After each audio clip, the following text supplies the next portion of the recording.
Carl, the first of a big sort of period of games coming up tomorrow, all at home, obviously, but as well looking back to obviously the recent period I've had and now the break that I imagine you've probably been a bit thankful for to not have a Tuesday game this week. It probably feels like a long time since you've actually had a bit of time to try and get a bit of work into the players and try to work on things out on the training pitch, really.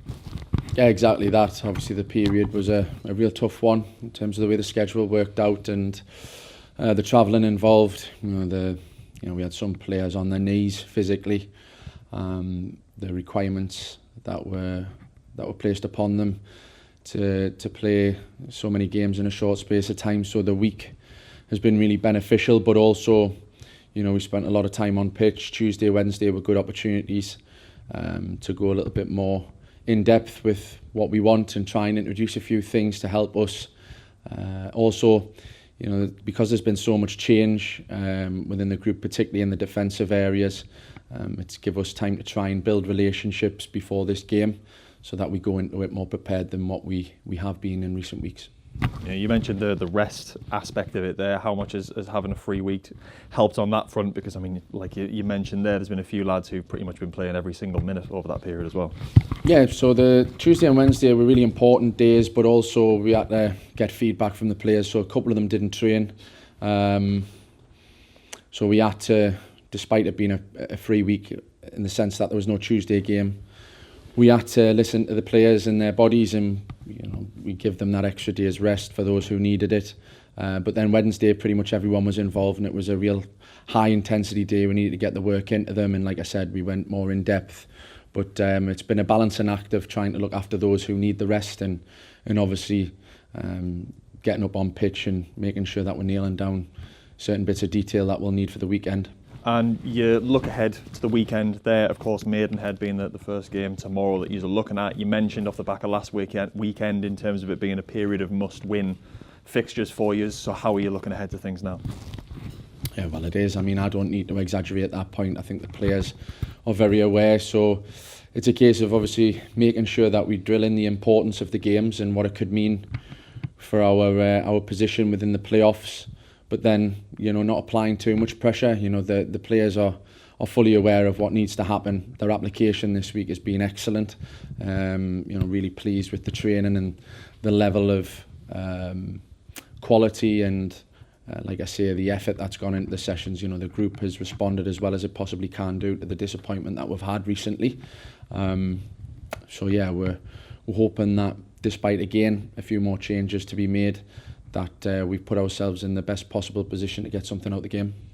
Yeah, and a bit of, I was going to say off-field news, on-field related in the sense that Jovan was obviously named the National League's Player of the Month for February. Obviously a bit of a reward for him on an individual front in the sense of the performances he's been putting in, because obviously he's been getting his chance in terms of minutes and that opportunity up front, and it's obvious that he's taken that.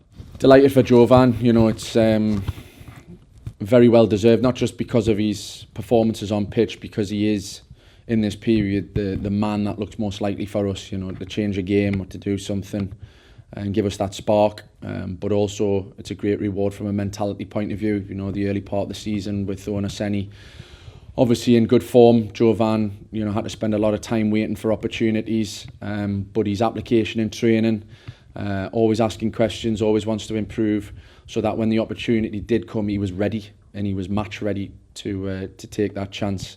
He's a great example for other players, if they're not in the side, of how to conduct yourself whilst you're away from the team, and then when you do get the opportunity, you're not having to wait to get up to speed, you hit the ground running. So not only for his performances, but his application and the way he conducts himself as a team player.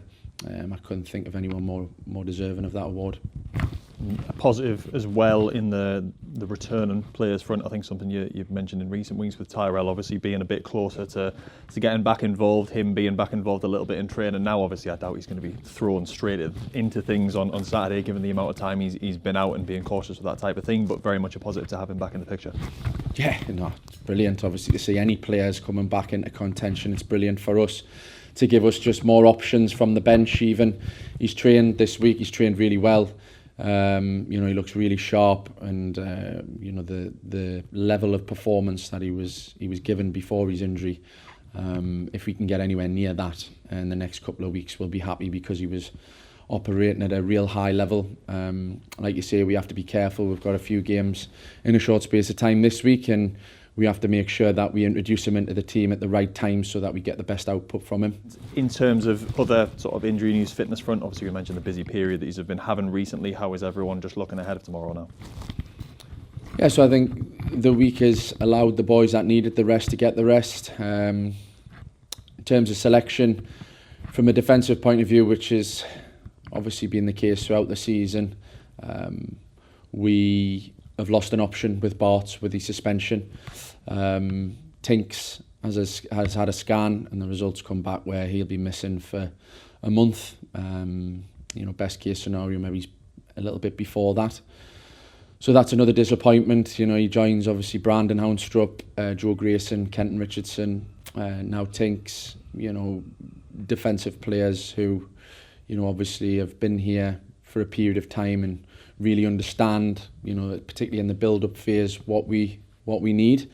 But we know, and we've dealt with these situations throughout the season where players in key positions have been injured. It's again another opportunity for those who want to play to try and make a real statement and help the team as best as they possibly can. So we'll go with the side that we feel can get a result tomorrow, and we hope that we get a positive performance.